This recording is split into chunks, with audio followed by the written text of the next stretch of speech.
Welcome to the Matrix Mastermind YouTube channel. This is part 2. So let's start. Let's transition to a different subject with college. You went to IU? Yep. Right.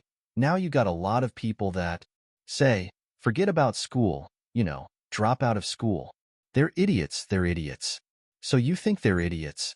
Tell me why. If you're going to have and run a business, if you don't understand accounting, you're already behind the 8 ball. Can't you hire a guy that knows how to run? But then, they still have to communicate to you. Your accountant might tell you you're profitable, but your cash is going down. Not understanding, that breakdown.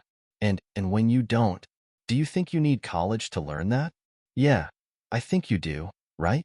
Because it may not, for some people. Look, if you're so self-motivated that you can take an online course in accounting and teach yourself everything. You're way ahead of the game anyways, but most people aren't. I don't care if you go to a community college and take accounting and spend $99 for the class. Just, spending the money forces you to be more obligated to do it. But accounting, finance, lesser extent marketing, sales, if the school offers that, that's the language of business. And so while it's possible to teach yourself these things, and while it's possible to hire them, when you're starting your own company, you don't want to have to spend money hiring an accountant. Well, let me tell you about if you've gone through all these classes. Probably you don't have to hire a lawyer to incorporate, right? You can probably figure it out yourself. And so your cost of opening up a business drops. But even more important than all that's the blocking and tackling. That's the language of business.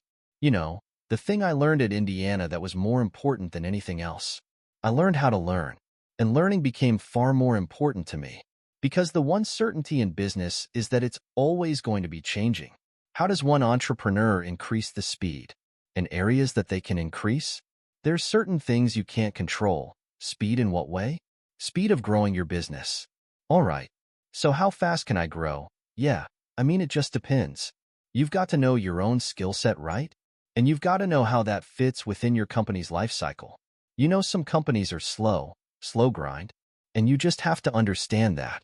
And you've just got to bide your time until it starts to click, and then grow with it quickly.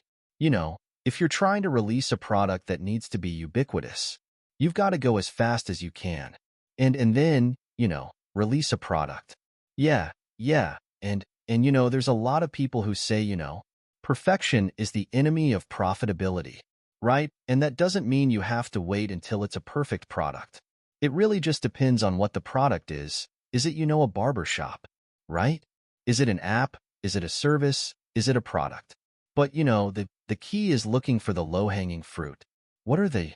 What customers are willing to write you a check or commit to it? So that they're willing to integrate it into their daily lives or integrate it into their daily business. And so getting a commitment either through time or revenue is typically what I look for. And so if I can get a commitment, then I'm going to be able to learn. I'm going to see how they use it so they sustain usage. And then once I get the next one, hopefully it came a little bit faster than the first one. Then I can ask for referrals, and then the next one, then the next one. And I just try to ramp it up. When I bought the Mavs, we had no season ticket holder base. And so literally it was a matter of just putting a list of former season ticket holders in a white pages back then, on my desk next to my phone and making phone calls. You?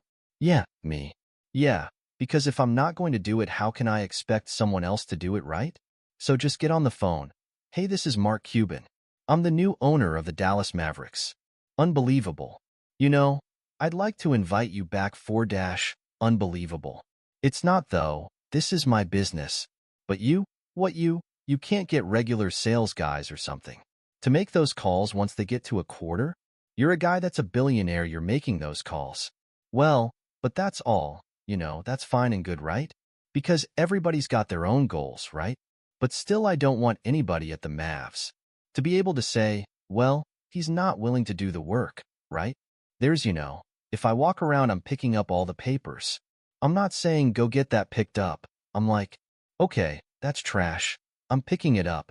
So, but in terms of speed of growth, it's really, you got to get that first customer first. And then when you get that first, what did you learn? reiterate, get that next customer. And then hopefully as you learn more and more through the process, then the next one, the next one, the next one becomes come by even faster. I alluded to it earlier about entrepreneurs being born or built, and I knew I was wired to be excited about business. How or why I don't know, but, and there's certain guys they have the genetics to jump out of the gym, right? Certain guys, when they golf they have the muscle memory and the discipline. Dirk Nowitzki may not be the most talented guy in the NBA, but his discipline and his focus to do what's necessary to be successful, he's willing to do, and combine it with being 7 feet tall and being skilled. It makes him an amazing basketball player. So it's understanding what your skill set is, finding the right place to use those skills, and then going for it. Will that make you 250 grand? It depends if you pick the right industry. I started my first business when I was 12. I was buying and selling baseball cards, buying and selling stamps. Anything I could do to make money. I was hustling and trying to do so. I was in the business, but not so much where it was. All my friends were into it with me, so they wouldn't know. Baseball cards. Yeah, baseball cards. You name it.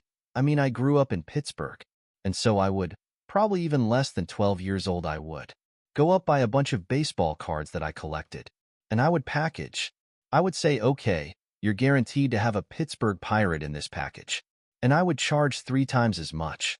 And I'd set up on this park bench, down in the park down in Scott Township where I grew up, and I'd have these little sales. And it was great. I made money, and it was, I learned as much about business when I was 9, 10, and 12 as I learned any other time. If you need to watch more videos, so subscribe my YouTube channel. Thanks for watching.